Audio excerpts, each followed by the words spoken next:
বেশ কিছুদিন কনকনে ঠান্ডা আর বরফের পরে আজকে একটা রোদ ঝলমলে দিন পেয়েছি। সেই জন্য আমরা আজকে চলে এসেছি নিউ ইয়র্ক সিটিতে। নিউ ইয়র্ক সিটিতে আসলে আমাদের অলওয়েজ ভালো লাগে, কারণ এই সিটির ভাইবটাই এমন।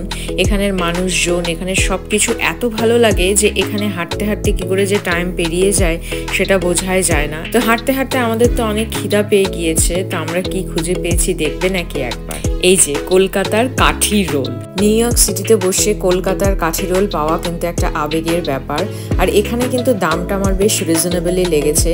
আর এখানে যে সব থেকে একটা ইন্টারেস্টিং জিনিস আমার মনে হয়েছে সেটা হচ্ছে এই যে এই দেওয়ালটার ডেকোরেশনসটা দেখো। আমাদের দেশে যেমন সিনেমার পোস্টারগুলো দেওয়ালে লাগানো হয়, তারপর পোস্টারগুলো ছিঁড়ে ছিঁড়ে যায়, এখানেও কিন্তু ওইভাবে এই দেওয়ালটাকে রিক্রিয়েট করা হয়েছে। আর এই দেখো আমাদের রোল চলে এসেছে। আমি শামি কাবাব রোল অর্ডার করেছিলাম, আর আরোহ egg roll, plain egg roll. দেখে আর মানে জিভে জল আটকাতে পারছিলাম না। এতদিন বাদে এইভাবে দোকানের রোল খাওয়ার আমাদের কিন্তু সুযোগ হলো। রাস্তায় দাঁড়িয়ে না হোক, রেস্টুরেন্টে বসেই কিন্তু আমরা কলকাতার কাঠি রোলের আমেজটা নিউ ইয়র্ক সিটিতে বসেই নিতে পারছি।